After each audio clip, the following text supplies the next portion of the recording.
Ayan guys, tumating na po ang may-ari ng aso. Ayan po, iiyak na po yan si Maida. Nakita po namin yung kanyang aso na natakpo namin patay sa sagingan. Ilang araw nila yung nahanap. Nagulat na lang sila, nakita nila na lobo na si Bornok, na kanyang alagang aso, na kanyang pinakamamahal na alaga. Ganyan talaga guys ang mag-alaga ng aso, dog lover kumbaga. Ayan no, palapit na po siya. Ayan na po, iiyak na po yan. Doon na. Ayan na po, iiyak na yan. Ayan po, nalalapit na ang kanyang pagluwa, ang kanyang pagkikita ng kanyang mag-amo. Masaklap lang ho, masaklap lang ho, nagpakamatay ang aso na hindi siya na inostorbo, na talagang namang kasabihan niya naman wag na istresin ang kanyang amo. Kaya siya umalis at lumayo.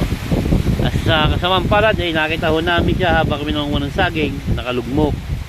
Ngayon po, ayan, iiyak na po yan. Yung kanyang alaga, ayun po, lobo na. Tumaba ang kanyang alaga.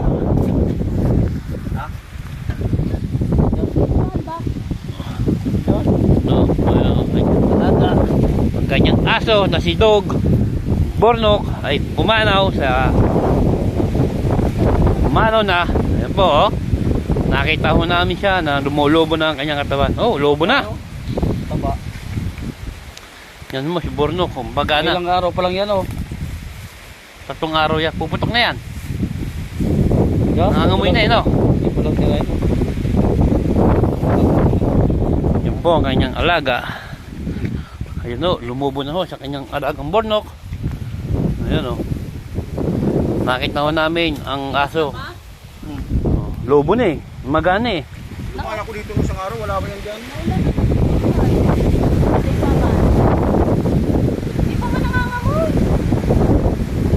Ako pa lang yan, siguro kahapon pa lang yan. Ano papayat? Mura.